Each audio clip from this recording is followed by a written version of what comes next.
El rancho de los Tordesilla queda a 40 minutos de camino de terracería del primer pueblo con luz eléctrica constante, en una extensión del Casanare donde el horizonte es tan plano y tan ancho que de día parece que el cielo está más cerca del suelo de lo que debería. De noche, esa llanura se transforma en algo distinto. El cielo se espesa de estrellas, los pastos se vuelven negros e indistintos más allá del alcance de la linterna, y el silencio de los llanos se convierte en una presencia física, algo que pesa en el pecho de quien está acostumbrado al ruido de las ciudades, pero que los vaqueros de la región aprendieron a habitar con una familiaridad casi religiosa.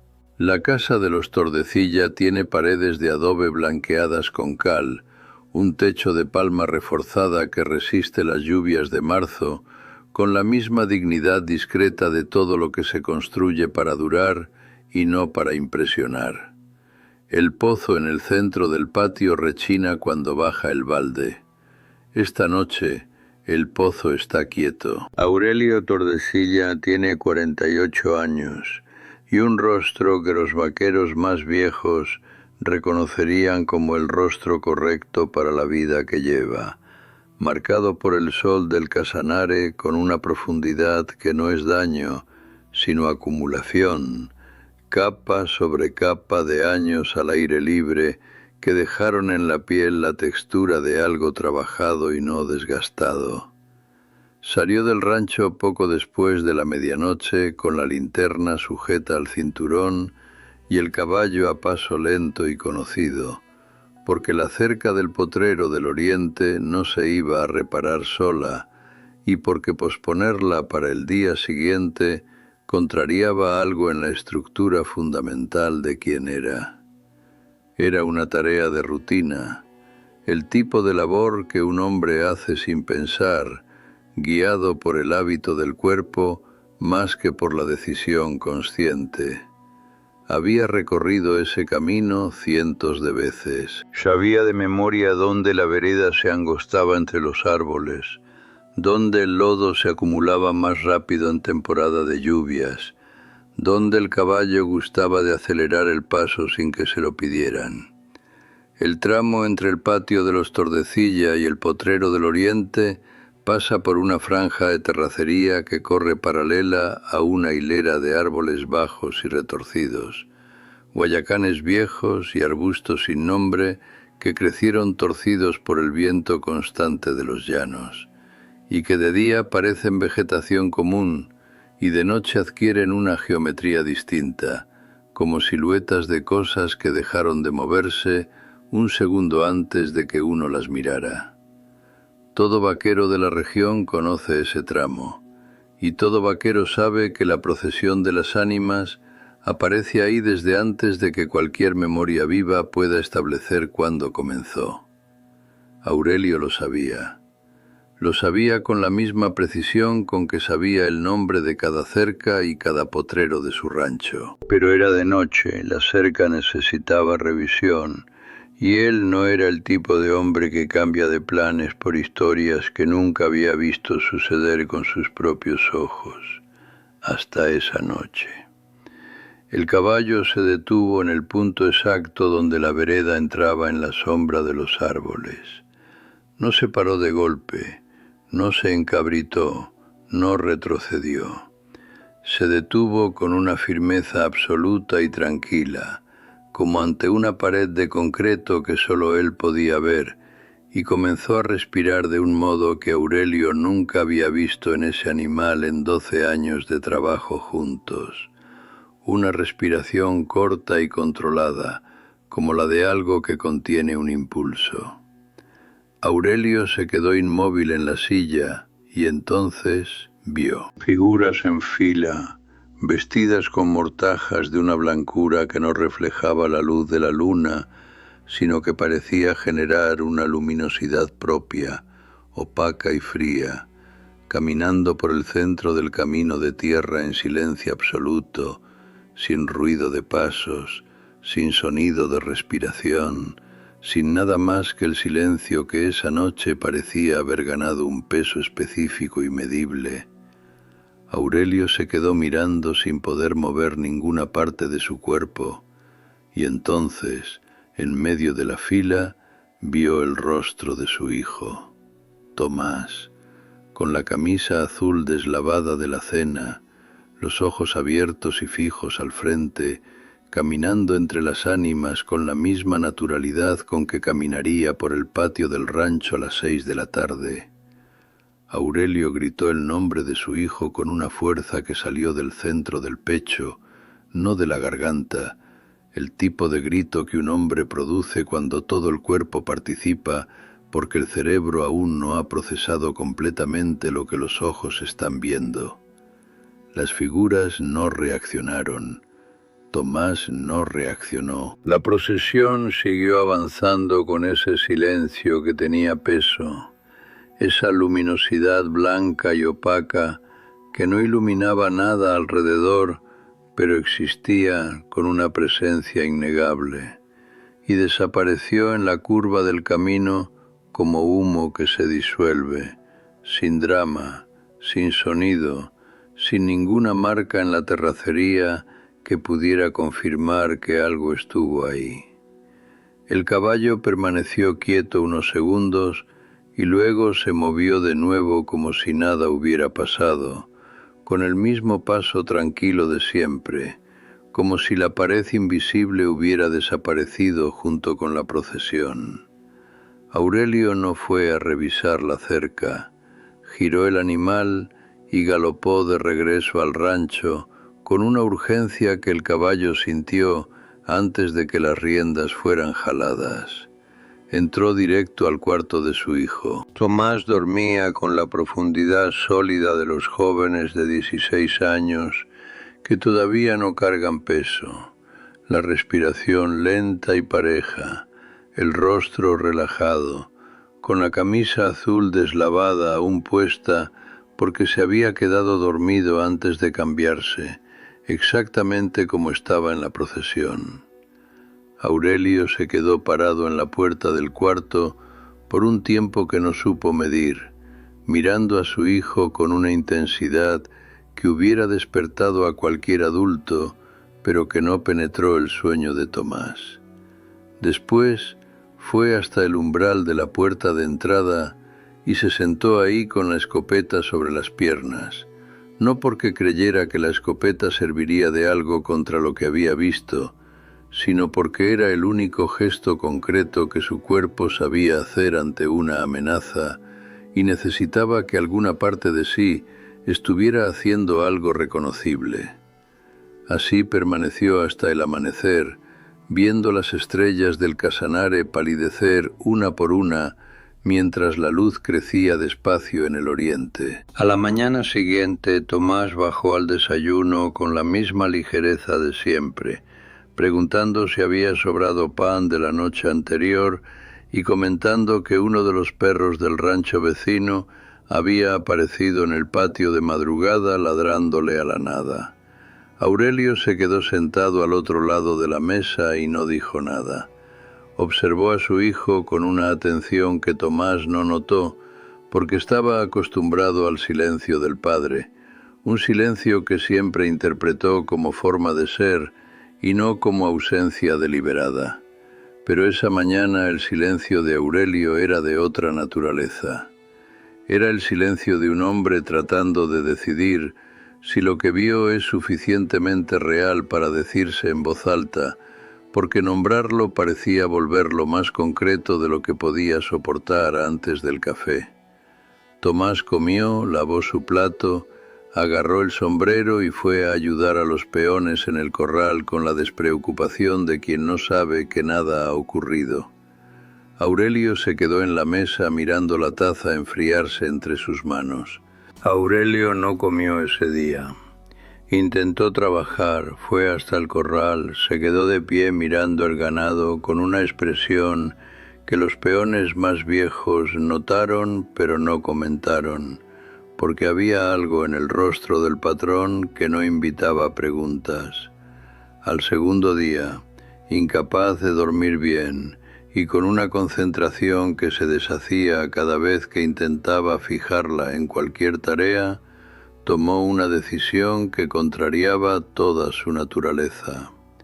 Ensilló el caballo, cruzó los 2 kilómetros que separaban el rancho de los Tordecilla del rancho de don Salomón y tocó a la puerta del viejo con el sombrero en la mano, como alguien que va a pedir algo que no sabe cómo nombrar.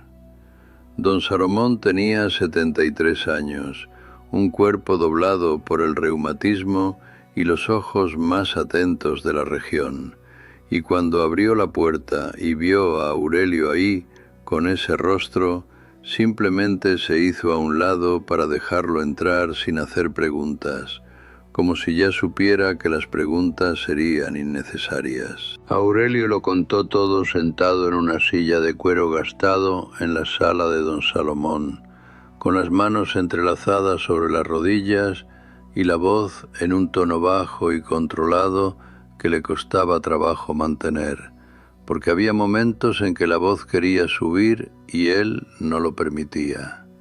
Describió el caballo deteniéndose, la luminosidad blanca, las figuras, el silencio con peso. Y entonces describió el rostro de Tomás en medio de la fila, con la camisa azul deslavada, los ojos abiertos y fijos. Cuando terminó, don Salomón guardó silencio con los ojos cerrados por un tiempo que pareció demasiado largo para ser solo procesamiento de información. Luego los abrió despacio y dijo que 40 años atrás había visto el rostro de su esposa en la misma procesión, en el mismo tramo del camino, y que 3 días después ella murió de una infección que el médico no pudo contener a tiempo. Lo dijo sin drama, con la voz plana de quien ya terminó de sufrir por eso, pero guarda la memoria con el cuidado que se guarda algo frágil.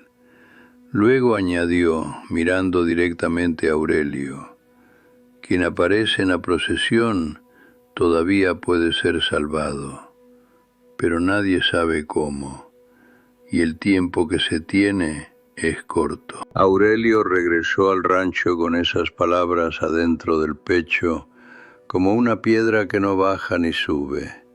Quien aparece todavía puede ser salvado. Era una frase que contenía esperanza y terror en proporciones iguales, porque confirmaba que el peligro era real, al mismo tiempo que sugería una salida sin dar ninguna instrucción sobre dónde estaba. Esa noche, por primera vez desde la muerte de Carmen 7 años atrás, Aurelio intentó rezar de verdad. No las oraciones mecánicas de la infancia que a veces repetía sin pensar, sino una conversación directa con algo que no sabía nombrar, un pedido sin forma ni protocolo. Estuvo hincado junto a la cama por algunos minutos y luego se levantó porque hincarse sin fe le parecía una ofensa mayor que el silencio. Fue hasta la ventana y se quedó mirando el camino de tierra en la oscuridad, hacia el punto donde comenzaba la hilera de árboles, esperando sin saber qué esperaba, con el corazón latiendo a un ritmo que reconocía como miedo, pero que era demasiado grande para caber solo en esa palabra. Al tercer día, Aurelio entendió con una claridad brutal lo que estaba sintiendo. No era solo miedo de perder a su hijo, era el reconocimiento de que ya había perdido a alguien de esa forma. Ya se había quedado del lado de afuera de un cuarto, mientras la fiebre de Carmen avanzaba demasiado rápido para que nada de lo que hiciera fuera suficiente. Ya había vivido esa experiencia específica e insoportable de estar presente en el cuerpo y ausente en todo lo que importaba. Tomás tenía los ojos oscuros de la madre, tenía la manera de inclinar la cabeza cuando pensaba, el hábito de dejar el último pedazo de pan para el final como si fuera un premio. Aurelio notaba esas cosas con una frecuencia que nunca admitió en voz alta, porque nombrar los parecidos parecía una forma de convocar la pérdida que ya había ocurrido una vez. El hueco que Carmen dejó nunca cerró, solo endureció por encima, como tierra que se seca después de la lluvia, firme suficiente para caminar sobre ella, pero sin consistencia real por debajo.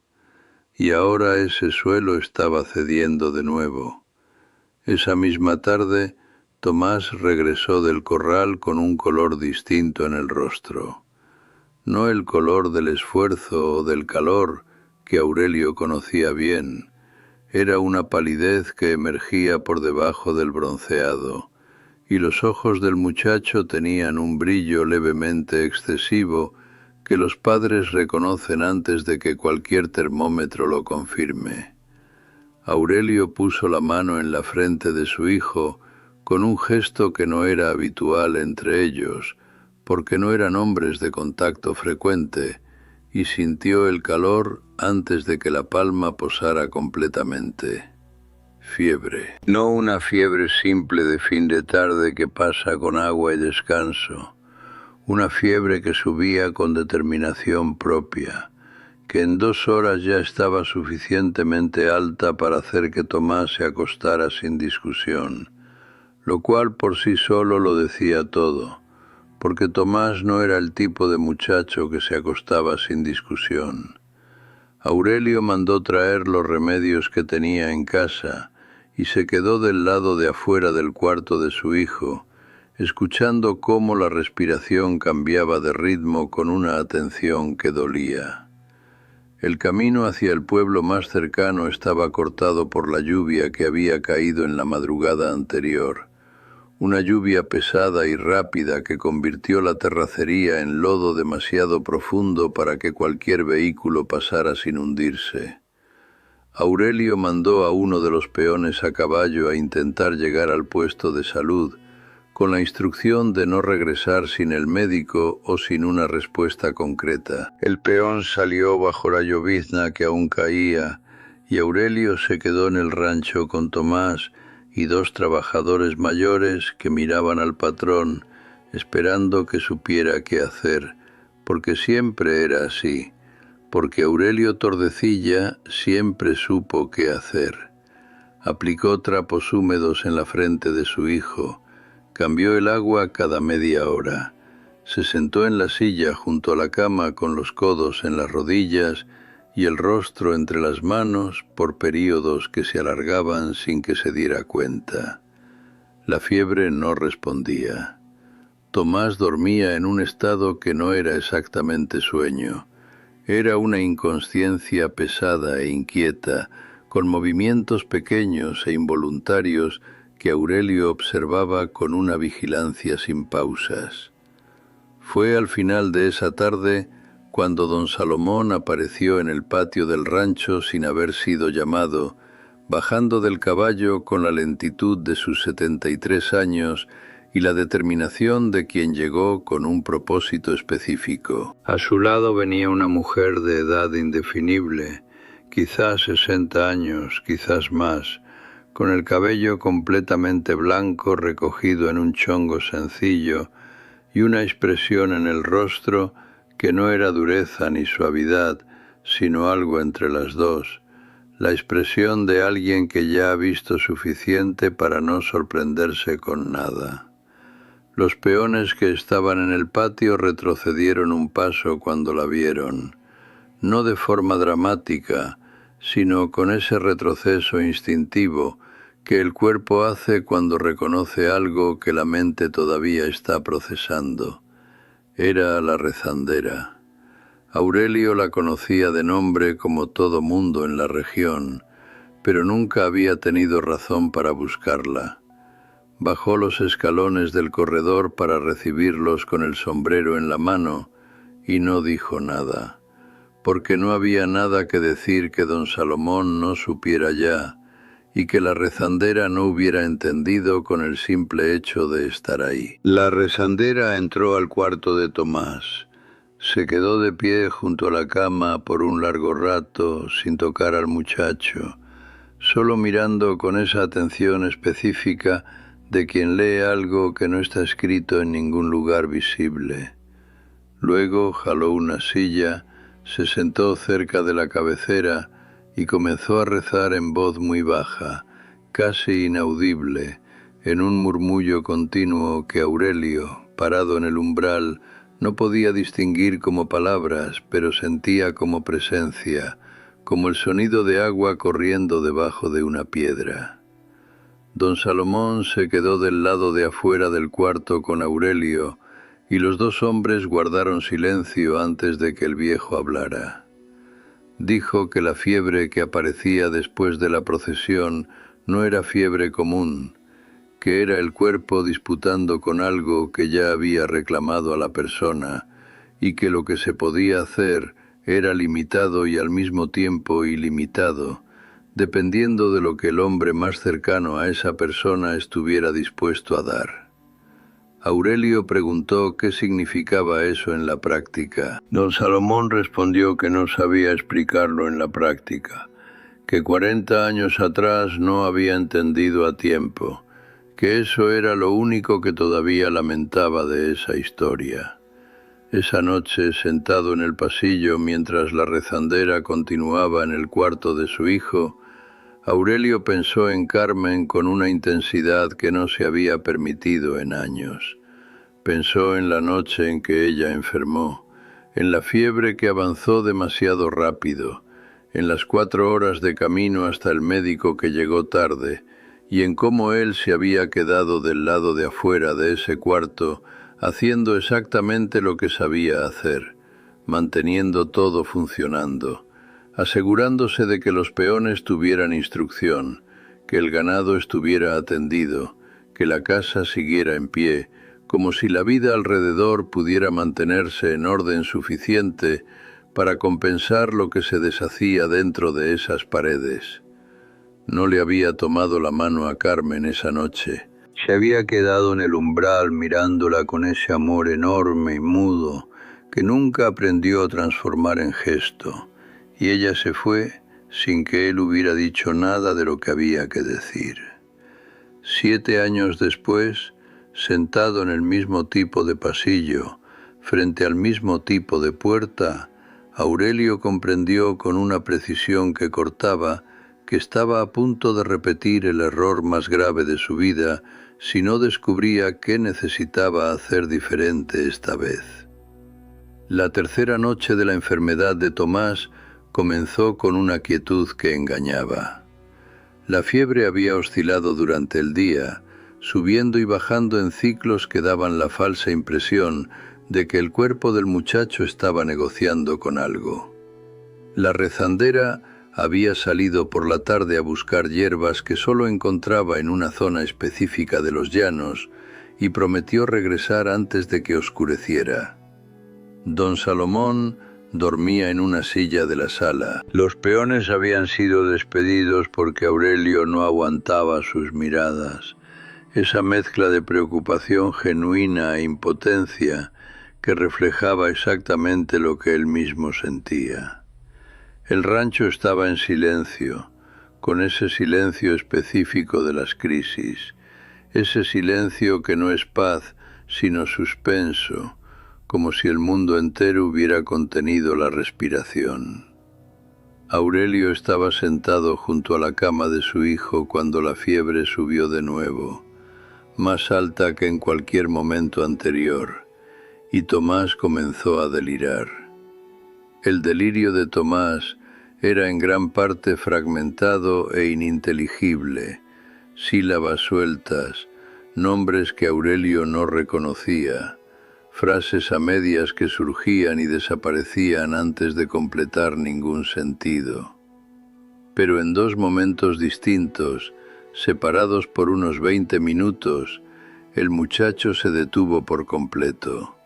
Dejó de moverse, dejó el murmullo incoherente y giró el rostro hacia la ventana del cuarto con una lentitud deliberada que no parecía pertenecer al estado en que estaba. Y dijo con una voz completamente normal, la voz de todos los días, la voz de quien está despierto y consciente y simplemente observando algo del otro lado: Están esperando afuera, papá.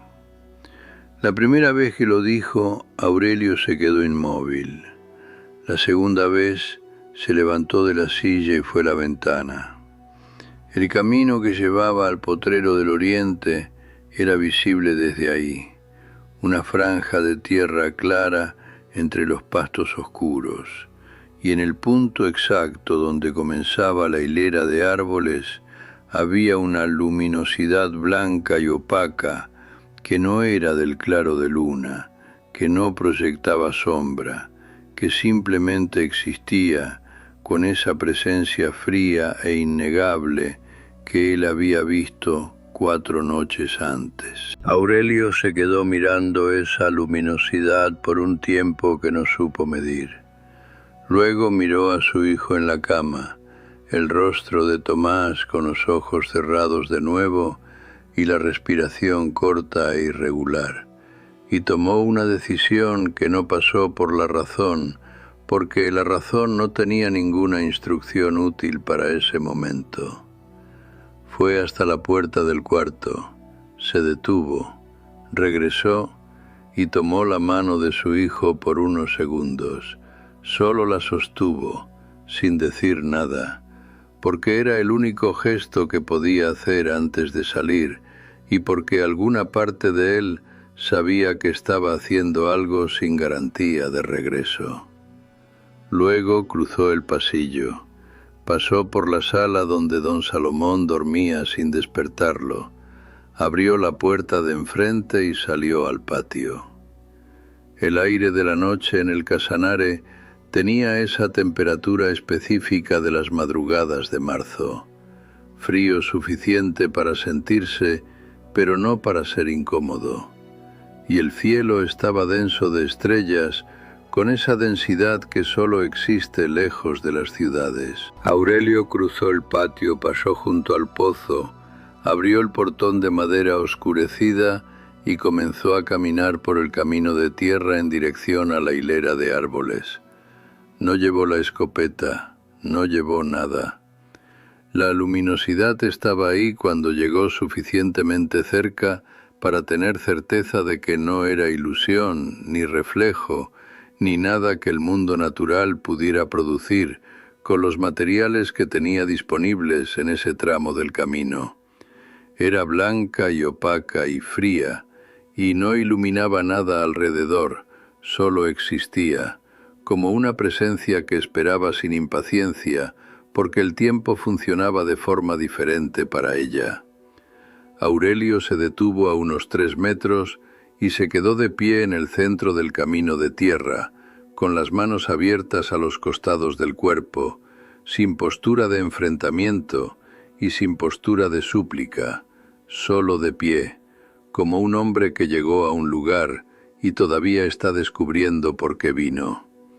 Se quedó así por algunos segundos, y entonces hizo algo que no hacía desde la infancia, algo que un hombre construido como él necesitaría una crisis exactamente de ese tamaño para poder hacer sin que el propio cuerpo se resistiera. Abrió la boca y comenzó a hablar, en voz alta, en oscuridad, para esa luminosidad que no tenía rostro, ni forma, ni ninguna característica que volviera el acto de hablarle menos absurdo de lo que era. Habló de Tomás. Habló de los ojos oscuros que eran de la madre y el mentón firme que era suyo, y esa ligereza que el muchacho tenía y que Aurelio nunca pudo entender de dónde venía, porque no era de él ni de Carmen, era solo de Tomás. Era una cosa que le pertenecía únicamente a él. Habló de Carmen, de la noche en que ella murió y de cómo se había quedado en el umbral de la puerta haciendo todo mal sin saber que lo estaba haciendo mal, y del hueco que ella dejó que nunca cerró de verdad, pero que endureció por encima, y que ahora estaba cediendo con una violencia que no tenía palabras para describir, pero estaba intentando describir de todas formas, con las palabras que tenía, que no eran las correctas, pero eran las únicas. Dijo que no sabía rezar de la manera correcta y que no tenía certeza de que hubiera una manera correcta, y que si la había, él no la conocía, pero que estaba ahí de cualquier forma, porque no había ningún otro lugar donde pudiera estar. Dijo que Tomás era todo lo que le quedaba en el mundo, y que esa frase era al mismo tiempo la cosa más verdadera y la más aterradora que había dicho en voz alta, porque volvía visible el tamaño de lo que perdería. La luminosidad fue disminuyendo mientras él hablaba, no de forma abrupta, no con drama, sino despacio, como una vela que consume los últimos milímetros de cera, con una calma que no tiene prisa, porque ya cumplió lo que tenía que cumplir. Cuando Aurelio terminó de hablar, el camino de tierra estaba oscuro y quieto y vacío, como cualquier camino de terracería del Casanare a esa hora, y él se quedó de pie en el silencio de los llanos por un largo momento antes de voltear y comenzar a caminar de regreso al rancho. Aurelio entró al cuarto de su hijo a las 3:40 de la madrugada y encontró a Tomás durmiendo con una respiración diferente, más lenta y más profunda. El tipo de respiración que no tiene nada de irregular ni de disputado, la respiración de alguien que simplemente está dormido. Puso la mano en la frente del muchacho con el mismo gesto de días atrás, y esta vez el calor no estaba ahí, o estaba en proporciones tan distintas que la mano no encontró ese calor seco e intenso que había aprendido a temer en las últimas 72 horas. La fiebre había cedido, no gradualmente, no en ciclos como había oscilado durante los días anteriores, sino con una completud que parecía definitiva, como algo que fue resuelto y no solo postergado. Aurelio se quedó de pie junto a la cama por un tiempo largo, con la mano todavía en la frente de su hijo, y sintió que algo se movía dentro del pecho, que no era alivio exactamente, porque el alivio es ligero, y lo que sintió tenía peso, tenía textura. Era la sensación específica de algo que estuvo comprimido durante mucho tiempo, encontrando espacio para expandirse. No lloró, pero estuvo muy cerca por un momento que no permitió que nadie viera. El médico llegó a la mañana siguiente, cuando el camino ya había secado suficiente para permitir el paso, y examinó a Tomás con la minuciosidad de quien sabe que llegó tarde y necesita compensarlo con atención. Verificó temperatura, presión, reflejos, hizo preguntas sobre los síntomas de los días anteriores con una pluma en la mano y una libreta en la rodilla. Al final, guardó silencio por algunos segundos mirando sus anotaciones, como si buscara una explicación que no aparecía. Dijo que el muchacho estaba bien, mejor de lo que los síntomas descritos justificarían, con una recuperación más rápida de lo que cualquier parámetro clínico para ese tipo de fiebre alta y sostenida podía explicar satisfactoriamente. Lo dijo con la cautela profesional de quien no gusta de afirmar lo que no puede probar, pero lo dijo. Aurelio lo escuchó sin comentar.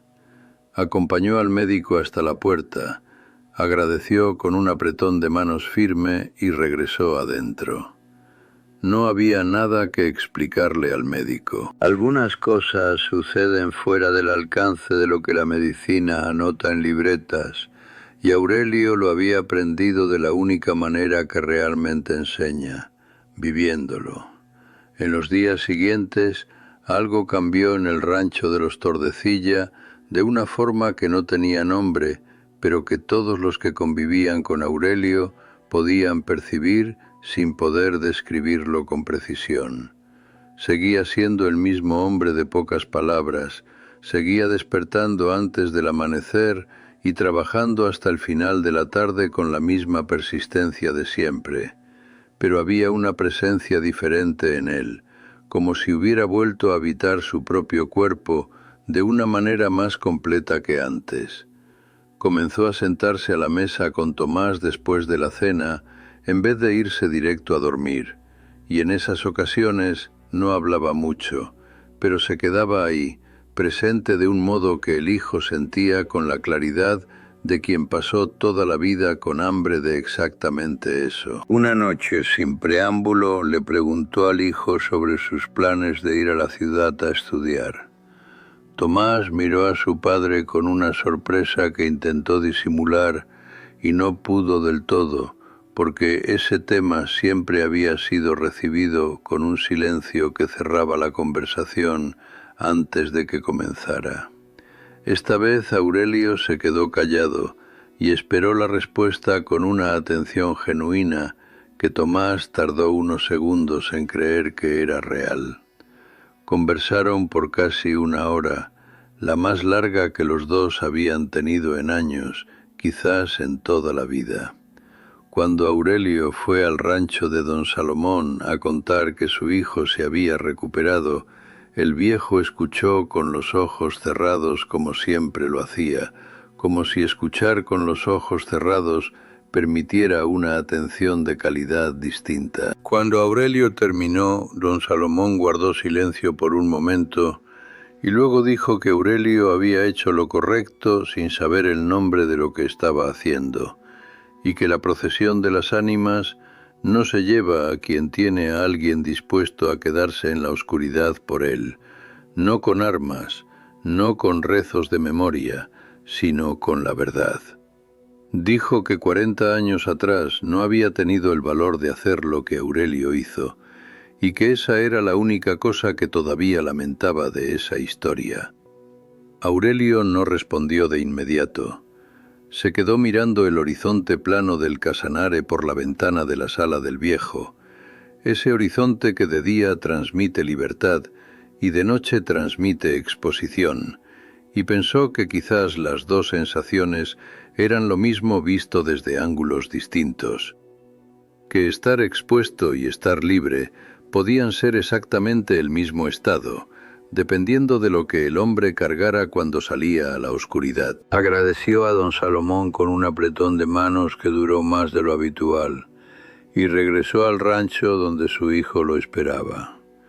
12 años después, Tomás Tordecilla tenía 28 años y daba clases de historia y geografía en una escuela pública de Yopal, la capital del Casanare, una ciudad pequeña suficiente para que todos se conocieran, pero grande suficiente para que él hubiera construido una vida propia, con contornos definidos. Un departamento rentado cerca de la escuela, un grupo de colegas con quienes tomaba café los viernes por la mañana, y una novia llamada Lucía, que tenía el hábito de dejar libros abiertos en todas las superficies planas del departamento, como si estuviera marcando territorio de una manera que él encontraba irritante y adorable al mismo tiempo.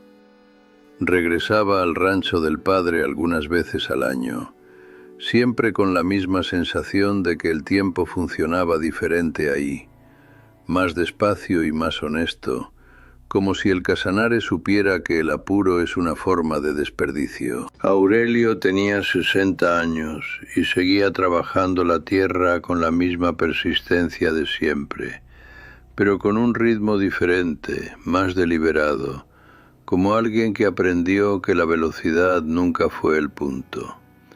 Había contratado 2 peones jóvenes a quienes enseñaba el trabajo con una paciencia que los más viejos del rancho no reconocían como característica del hombre que habían conocido durante décadas, y que Aurelio no intentaba explicar, porque algunos cambios son más verdaderos cuando no necesitan explicación.